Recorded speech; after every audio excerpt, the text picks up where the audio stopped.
నమస్తే, welcome to Aadan. నేను కిషోర్ కుమార్. నిన్న మొన్నటి వరకు వర్షాల వల్ల ఆంధ్రప్రదేశ్లో వరదలు చూశారు. ఇక మీదట కూడా వరదలు రాబోతున్నాయి. అయితే అది వర్షాల వల్ల వచ్చేటువంటి వరదలు కావు, పెట్టుబడుల వరద. ఎస్, తాజాగా ఆంధ్రప్రదేశ్కి శుభవార్త చెప్పింది ఒక ప్రతిష్టాత్మకమైనటువంటి సంస్థ. అనేక ప్రాంతాల్లో తమ ప్రాజెక్టులు ప్రారంభించేందుకు, అనేక ప్రాంతాల్లో తమ పెట్టుబడులు పెట్టేందుకు సంసిద్ధత వ్యక్తం చేస్తూ ఒక నిర్ణయానికైతే వచ్చింది. ఫస్ట్ ఏ ప్రాంతాల్లో ఏమేం చేయబోతుందని చెప్పిన తర్వాత లాస్ట్లో ఆ సంస్థ ఏంటనేది రివీల్ చేస్తాం. ఒకసారి మనం చూసినట్టయితే, వివరాలు చూసినట్టయితే, ఆ సంస్థ విశాఖపట్నంలో ఒక పెద్ద మాల్ నిర్మించబోతోంది. అంతేనా? దాంతోపాటుగా ఒక మల్టీప్లెక్స్ కూడా విశాఖపట్నంలో నిర్మించబోతోంది. భారీ స్థాయిలో ఆ మాల్ కానీ మల్టీప్లెక్స్లు కానీ ఉండబోతున్నాయి. ఇక అక్కడి నుంచి కట్ చేస్తే విజయవాడకు రాబోతున్నారు.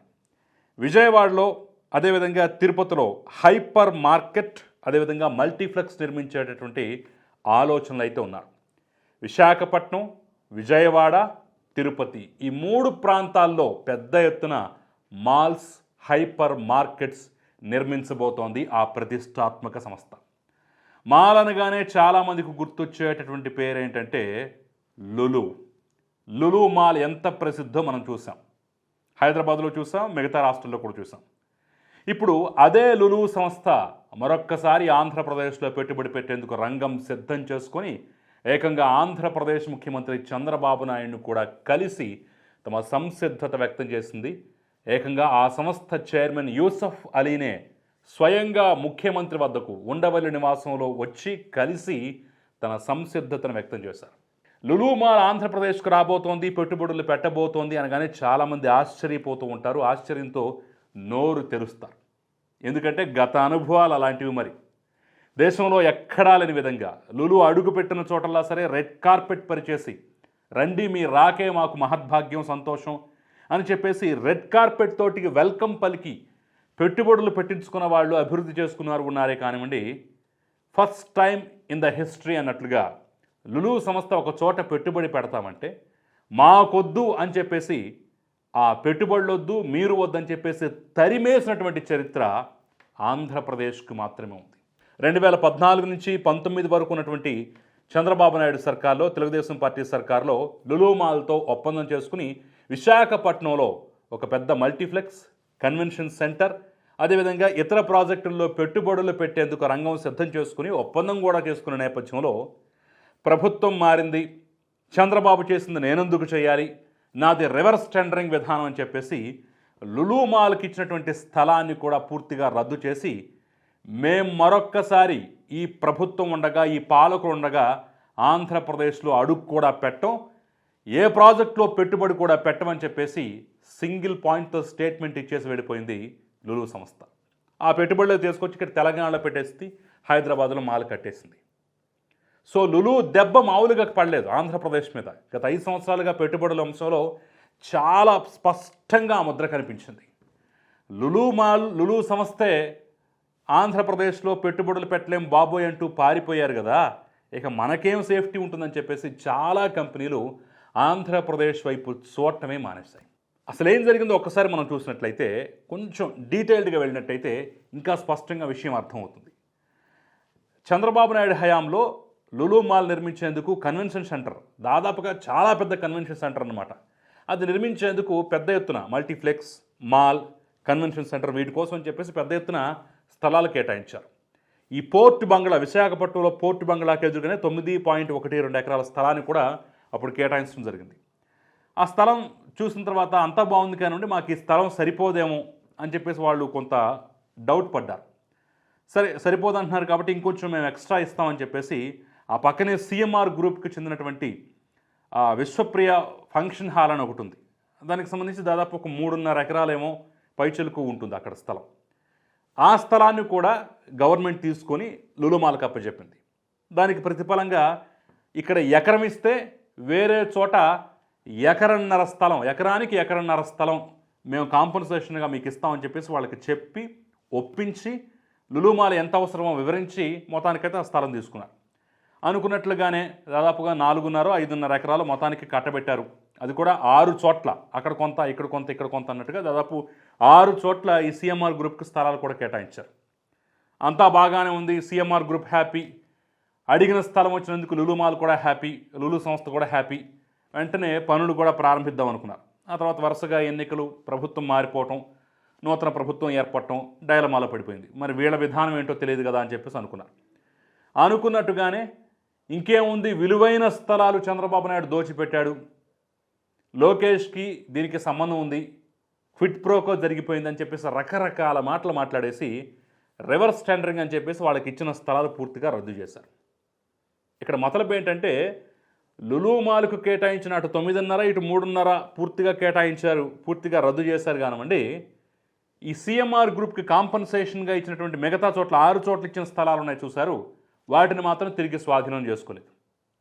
మరి లెక్క ప్రకారం స్వాధీనం చేసుకోవాలి కదా, అలా స్వాధీనం చేసేసుకోకుండా వెంటనే వాటిని మాత్రం ఆ సంస్థ కింద ఉంచేసి ఈ వైసీపీ నాయకులు కొంతమంది ఒక ఎంపీ కూడా ఉన్నట్టుగా తెలుస్తుంది, కొంతమంది నాయకులు ఎంపీ కలిసి ఏదో భాగస్వామ్యంగా ఏర్పడి మొత్తానికి వాళ్ళని బెదిరించో బతిమాలో బామాలో ఏదో ఒకటి చేసేసి భారీ నిర్మాణాలు నిర్మించారని చెప్పేసి దాని ద్వారా సొమ్ము చేసుకున్నారని చెప్పేసి కూడా అప్పట్లోనే వార్తా కథనాలు వచ్చాయి.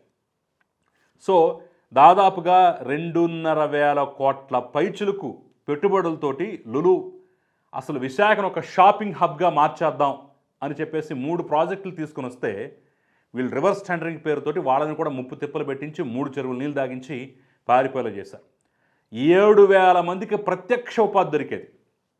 ఆ ప్రాజెక్టులు కనుక పట్టాలు ఎక్కినట్టయితే, నిర్మాణం పూర్తి చేసుకున్నట్లయితే దాదాపుగా 7,000 మందికి ఉపాధి దొరికేది. అలాంటి ప్రతిష్టాత్మక ప్రాజెక్టుకి ఇచ్చినటువంటి భూమిని క్యాన్సిల్ చేసి వాళ్లను వెళ్ళగొట్టి వాళ్లను తరిమేసి మేము మళ్ళీ ఈ పాలకుడి హయాంలో ఆంధ్రప్రదేశ్కి రాము అని చెప్పేసి అనంతరాం, ఆ సంస్థకు చెందినటువంటి ఇండియా హెడ్ అనంతరాం ఒక ప్రకటన కూడా ఇచ్చేశారన్నమాట. అంతటి ఇబ్బందుల పాలు చేసినటువంటి వైసీపీ సర్కార్ ఈరోజు పోయింది, వాళ్ళు కేవలం 11 సీట్లకు మాత్రమే పరిమితమైపోయారు అని తెలిసిన తర్వాత సాక్షాత్తు ఆ సంస్థ చైర్మనే ఈరోజు ఆంధ్రప్రదేశ్లో అడుగుపెట్టారు. ఇదే లులుకు సంబంధించినటువంటి అనేక ప్రాజెక్టులు తెలంగాణలో ఉన్నాయి, తమిళనాడులో ఉన్నాయి, కేరళలో ఉన్నాయి, ఉత్తరప్రదేశ్లో కూడా ఉన్నాయి. కేరళకు వెళ్ళినటువంటి ఆంధ్రప్రదేశ్ బృందం అక్కడ లులు ప్రాజెక్టులు, వాళ్ళ కన్వెన్షన్ సెంటర్లు, వాళ్ళ మాల్స్ అన్నీ చూసిన తర్వాత అద్భుతంగా వీళ్ళు మేనేజ్ చేస్తున్నారు, అద్భుతంగా నిర్మిస్తున్నారు, వీళ్ళ విజన్ బాగుందని చెప్పేసి సేమ్ అదే మోడల్ని, అదే రకమైనటువంటి ప్రాజెక్టుల్ని విశాఖపట్నం తీసుకొచ్చే ప్రయత్నం చేశారు. ఈ రోజు గనుక ఖచ్చితంగా ఆ ప్రాజెక్టు పూర్తయిపోయి ఉన్నట్లయితే ఒక తమిళనాడు సరసన, ఒక తెలంగాణ సరసన, ఒక కేరళ సరసన, ఒక ఉత్తరప్రదేశ్ సరసన మనం కూడా నిలిచేవాళ్ళం. 1000 మందికి ప్రత్యక్ష ఉపాధి దొరికేది. సో అలాంటి ప్రతిష్టాత్మకమైనటువంటి ప్రాజెక్టులు పూర్తిగా కాలు రాసినటువంటి జగన్మోహన్ రెడ్డి సర్కారు పోయిన తర్వాత ఇక మళ్ళీ ఈజ్ ఆఫ్ డూయింగ్ బిజినెస్లో ఆంధ్రప్రదేశ్ వడివడిగా అడుగులు వేయటం, ఈజ్ ఆఫ్ డూయింగ్కు తోడు మేము స్పీడ్ ఆఫ్ డూయింగ్ బిజినెస్ అనేది కూడా చాలా ప్రామాణికంగా తీసుకున్నాం, ఆ రంగంలో కూడా మేము కృషి చేస్తున్నాం అని చెప్పేసి ముఖ్యమంత్రి చంద్రబాబు నాయుడు అనేక వేదికల మీద ప్రకటించినటువంటి నేపథ్యంలో మరొక్కసారి ఆంధ్రప్రదేశ్లో పెట్టుబడుల వైపు అంతకు మించిన రెట్టింపు, గతం కన్నా రెట్టింపు పెట్టుబడుల వైపు. గతంలో కేవలం విశాఖపట్నం మాత్రం, ఇప్పుడు విశాఖ, విజయవాడ, తిరుపతి 3 ప్రాంతాల్లో 3 కేంద్రాలను ఏర్పాటు చేసినందుకైతే లులు సంసిద్ధత వ్యక్తం చేసింది. సో చంద్రబాబు నాయుడు ఆ ఎండి, ఆ చైర్మన్ యూసఫ్ అలీని రిసీవ్ చేసుకున్న తీరు, వాళ్ళిద్దరూ చాలా క్లోజ్గా మెలిగిన తీరు చూస్తున్నట్లయితే ఎస్, ఇరువురికి వాళ్ళిద్దరి పట్ల ఎంత నమ్మకం ఉందో, ఒకరంటే ఒకరికి ఎంత గౌరవం ఉందో, విశ్వాసం ఉందో మనకు ఆ ఫోటోలు చూసిన తర్వాత, విజువల్స్ చూసిన తర్వాత చాలా క్లియర్గా అర్థమైపోతుంది. సో ఇదేదో లులు 3 చోట్ల పెట్టుబడులు పెడుతోందని చెప్పేసి ఆకాశానికి ఎత్తేటటువంటి ప్రయత్నం అయితే కాదు.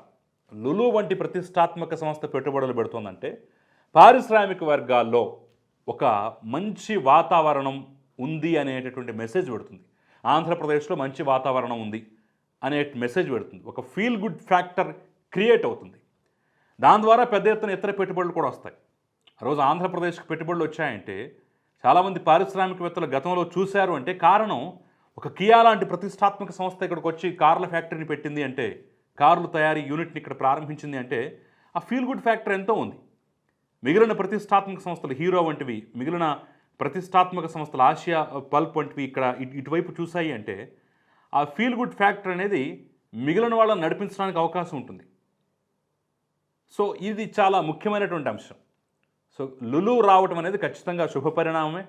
వాళ్ళు అనుకున్నటువంటి ప్రాజెక్టులు తొందరగా పట్టాలెక్కాలని, గతం కన్నా రెట్టింపు పెట్టుబడులు రావాలని, ఆంధ్రప్రదేశ్ యువతకి పెద్ద ఎత్తున ఉపాధి అవకాశాలు దొరకాలని, ఉపాధి కల్పన జరగాలని అయితే మనస్ఫూర్తిగా కోరుకుందాం. మరొకసారి జగన్మోహన్ రెడ్డి హయాంలో ఎదురైనటువంటి చేదు అనుభవాలు భవిష్యత్తులో ఎప్పుడూ ఎదురు కాకూడదని, అసలు ఆ తలంపు కూడా ఎవరికి రాకూడదని అయితే మనం అందరం ఆశిద్దాం. సో ఈ అంశం మీద మీ అభిప్రాయం ఏమన్నా సరే నాకు ఖచ్చితంగా కామెంట్ రూపంలో తెలియజేయండి. అంతకన్నా ముందు ఈ వీడియోని లైక్ చేయండి, షేర్ చేయండి, సబ్స్క్రైబ్ చేయడం మాత్రం మర్చిపోకండి. నమస్తే.